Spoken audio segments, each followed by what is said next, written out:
ಸ್ನೇಹಿತರೆ, ಸೋಲಂಕಾರೇಶ್ವರ ಪ್ರಾಪರ್ಟೀಸ್ಗೆ ಸುಸ್ವಾಗತ. ಸ್ನೇಹಿತರೆ, ಇದು 1.25 ಎಕರೆ ಲ್ಯಾಂಡು ನೋಡಿ. ಕಬ್ಬು ಏನು ಹಾಕಿದ್ದಾರೆ, ಕಬ್ಬು ಹಾಕಿರೋದು ಫುಲ್ ರೆಡ್ ಸಾಯಲು. ಒಂದು ಫಸಲು ಕಬ್ಬು ಬೆಳೆದಿದ್ದಾರೆ. ಇದು 1.25 ಎಕರೆ. ಇದು ಇವ್ರಿಗೆ ಬೋರ್ ಇಲ್ಲ, ಮತ್ತು ಬೋರ್ ಹಾಕಬೇಕು. ಬೇರೆಯವರು ಗುತ್ತಿಗೆ ಹಾಕ್ಕೊಂಡು ಬೆಳೀತಾ ಇದ್ದಾರೆ. ಇದರಲ್ಲಿ ಸ್ನೇಹಿತರೆ, ನೀವು ಯಾವ ಬೆಳೆ ಬೇಕಾದ್ರೂ ಹಾಕ್ಬೋದು.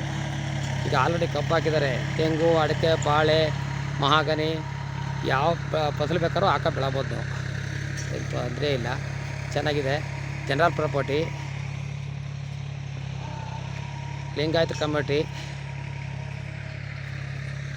ಸ್ನೇಹಿತರೆ, ಮಳವಳ್ಳಿಯಿಂದ ಬಂದು 20 ಕಿಲೋಮೀಟ್ರು, ಬೆಂಗಳೂರಿಂದ 120 ಕಿಲೋಮೀಟ್ರ್ ಆಗುತ್ತೆ. ಮೈಸೂರಿಂದ 45 ಕಿಲೋಮೀಟ್ರ್ ಆಗುತ್ತೆ.